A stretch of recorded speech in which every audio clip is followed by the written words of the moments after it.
Special investment zone, സംയോജിത അടിസ്ഥാന സൗകര്യം, നിയമങ്ങളിലും ചട്ടങ്ങളിലുമുള്ള വ്യക്തത എന്നിവ ആവശ്യമുള്ള ബൃഹത്തായ വ്യാവസായിക സാമ്പത്തിക നിക്ഷേപങ്ങൾക്ക് വ്യക്തിഗത വ്യവസായ പാർക്കുകൾക്കപ്പുറമുള്ള ഒരു ഇൻസ്റ്റിറ്റ്യൂഷണൽ ഫ്രെയിംവർക്ക്, ഒരു സ്ഥാപന ചട്ടക്കൂട് കേരളത്തിൽ അത്യാവശ്യമാണ്. ലോകോത്തര അടിസ്ഥാന സൗകര്യങ്ങൾ, സമർപ്പിതവും ആസൂത്രിതവുമായൊരു സാമ്പത്തിക മേഖല, അനുമതികൾക്കുള്ള സുഗമമായ നടപടിക്രമങ്ങൾ, പദ്ധതി വേഗവും വിജയവും വാഗ്ദാനം നൽകുന്ന ഭരണരീതി എന്നിവ നിക്ഷേപകർക്ക് ഉറപ്പു നൽകുന്ന ഒരു സ്പെഷ്യൽ ഇൻവെസ്റ്റ്മെന്റ് സോൺ സർക്കാർ കൊണ്ടുവരും. ഉൽപാദനം, ലോജിസ്റ്റിക്സ്, സാങ്കേതികവിദ്യ, റിന്യൂവബിൾ എനർജി തുടങ്ങിയ മേഖലകളിലെ ആങ്കർ നിക്ഷേപകരെ ആകർഷിക്കുന്നതിനായി പ്രത്യേക നിക്ഷേപ മേഖലാ രൂപരേഖ തയ്യാറാക്കി കേരളത്തെ ഇന്ത്യയിലെ ഏറ്റവും വലിയ നിക്ഷേപ മേഖലകളുമായി മത്സരിക്കാൻ പ്രാപ്തമാക്കും. സർ, ലോകകപ്പ് ഫുട്ബോളിൻ്റെ ആവേശത്തിലാണ് ഇന്ന് കേരളം.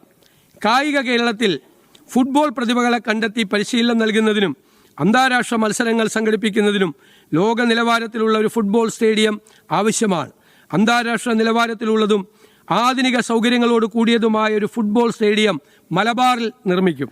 ഇതിനായി 50 കോടി രൂപ വകയിരുത്തുന്നു.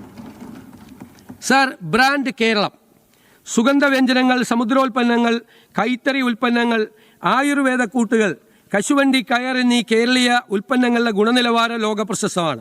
എന്നിരുന്നാലും അവ പലപ്പോഴും ആഗോള വിപണികളിൽ ഇടനിലക്കാരുടെ ലേബലുകളിലാണ് എത്തുന്നത്. ഇതുവഴി കേരളത്തിലെ ഉൽപ്പാദകർക്ക് അർഹിക്കുന്ന മൂല്യം ലഭിക്കാതെ വരുന്നു. ഇതിനു പരിഹാരമായി ഈ ഉൽപ്പന്നങ്ങൾക്ക് മികച്ച ഗുണനിലവാരവും ബ്രാൻഡിങ്ങും ഉറപ്പുവരുത്താൻ ഒരു സമഗ്രമായ വിപണി വികസന സംരംഭമായ ബ്രാൻഡ് കേരളം സർക്കാർ ആരംഭിക്കും. ഓരോ മലയാളിയെയും കേരളത്തിൻ്റെ മികച്ച ഉൽപ്പന്നങ്ങൾ വാങ്ങുന്നതിന് പ്രേരിപ്പിക്കും വിധം അഭിലഷണീയ മൂല്യം, അതായത് ആസ്പിറേഷണൽ വാല്യൂ പ്രദാനം ചെയ്യുന്നതായിരിക്കണം അവ.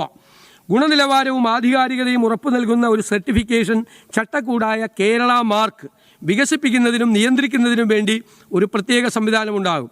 ഈ സർട്ടിഫിക്കേഷൻ ഉപഭോക്തൃ ആത്മവിശ്വാസം ശക്തിപ്പെടുത്തുകയും ആഭ്യന്തര അന്തർദേശീയ വിപണികളിൽ ഉടനീളം കേരളത്തിലെ ഉൽപ്പാദകർക്ക് വിപണിയിലേക്കുള്ള പ്രവേശനം വർദ്ധിപ്പിക്കുകയും ചെയ്യും.